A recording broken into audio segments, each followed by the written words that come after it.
Hello guys, आज हम देखने जा रहे हैं जिंक मैग्नीशियम सिस्टम। ये भी 2 कंपोनेंट सिस्टम का एक एग्जांपल है जो सेकंड टाइप का है। और 2 कंपोनेंट जैसे मैंने बताया है पिछले वीडियो में, आप जाके मेरे प्लेलिस्ट में देख सकते हैं फिजिकल केमिस्ट्री। और आज हम देखने जा रहे हैं जिंक और मैग्नीशियम। इस सिस्टम में 4 फेज होती है, सॉलिड और सॉलिड Mg, ये आप देख सकते हैं। इस सिस्टम में प्रेशर को कांस्टेंट माना जाता है और टेम्परेचर और कंपोजिशन का डायग्राम बनाएंगे। ये है जिंक एंड मैग्नीशियम का डायग्राम, आप अच्छे से देख सकते हो। मैंने पॉइंट्स बना के इसके नोट्स बनाए, जैसे आप ये बना लीजिए और जैसे मैं नोट्स बोलती जा रही हूँ आप कंपेयर करते जाइए ताकि आपको इजीली समझ आ जाएगा। कर्व हम AC देखने जा रहे हैं, कर्व A और C, इसके बारे में हम जानेंगे। कर्व AC, ये Mg मैग्नीशियम का फ्रीजिंग पॉइंट कर्व है। पॉइंट A मैग्नीशियम का मेल्टिंग पॉइंट 650 डिग्री सेल्सियस है। Mg में Zn की मात्रा मिलाते जाने पर इसका टेम्परेचर A से C तक कम होता जाता है। जैसे जैसे जो मैग्नीशियम में जिंक की मात्रा, जैसे जैसे मैग्नीशियम में जिंक की मात्रा मिलेंगे, ये कर्व A से C में कन्वर्ट होता जाएगा, मतलब नीचे आता जाएगा। और इक्विलिब्रियम Mg और ये सॉलिड है और मेल्ट, ये दोनों इक्विलिब्रियम पे है। और जो जैसा कि फेज है, मतलब डायग्राम 1 मैंने बताया, क्योंकि यहाँ पे वेरिएबल एक कांस्टेंट है तभी ये यहाँ पे फॉर्मूले में चेंज आएगा और डिग्री ऑफ फ्रीडम यहाँ पे 1 होगा।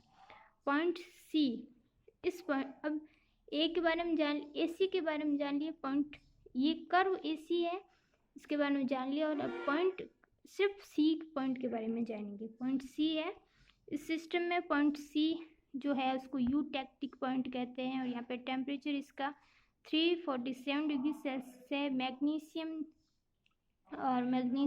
Zn मेल्टिंग, यहाँ पे ये 3 फेज है, मैग्नीशियम सॉलिड, मैग्नीशियम और Zn, और एक मेल्टिंग है, फेज 3 है। इसलिए यहाँ पे जो फॉर्मूला है उसमें फेज 3 लिखा है और डिग्री ऑफ फ्रीडम यहाँ पे C का 0 आ गया है। पॉइंट C पर सिस्टम नॉन वेरिएंट है, और जैसा कि हम आपको पता है कि 0 डिग्री ऑफ फ्रीडम आएगा उसको नॉन वेरिएंट कहते हैं। ठीक है, अब जो कर्व है वो CD कर्व, ही आपने देखा है। C और D के बारे में हम जानेंगे। कर्व CD, पॉइंट C पर और अधिक जड़न मिलाने पर सिस्टम का टेम्परेचर बढ़ाने पर कर्व CD प्राप्त होगा। पहले हमने Zn की मात्रा, मैग्नीशियम में Zn की मात्रा मिलाई तो टेम्परेचर डाउन हो गया, और अब हमने पॉइंट इसमें Zn की मात्रा मिलाई और इस सिस्टम का जो टेम्परेचर भी बढ़ा है उसके साथ कर्व C से D में, मतलब अप साइड चला गया। अब हम आगे हैं, इस मैग्नीशियम और Zn का फ्रीजिंग पॉइंट कर्व इसे कहते हैं। इस कर्व पर पूरा मैग्नीशियम कंपाउंड MgZn2 में चेंज हो जाता है। यहाँ पे जो फेज है वो 2 है, MgZn2 प्लस मेल्ट, यहाँ पे फेज 2 हो गई ये, इसलिए यहाँ पे फेज में 2 लिखा है और डिग्री ऑफ फ्रीडम 1 आ गया। अब पॉइंट जो D है, पॉइंट D, इसके बारे में हम देखेंगे।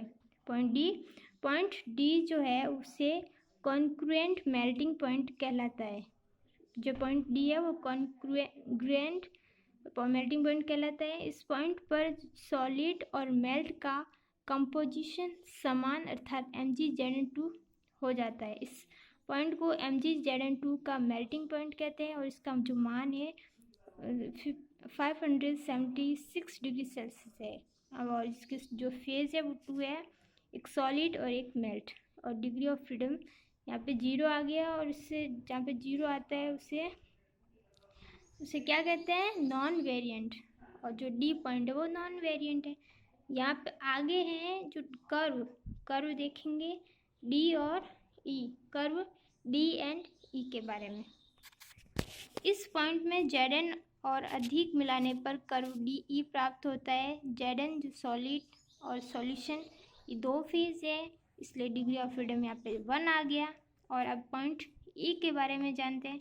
इस पॉइंट में जो यूटेक्टिक्स, इस पॉइंट इसे यूटेक्टिक पॉइंट कहते हैं।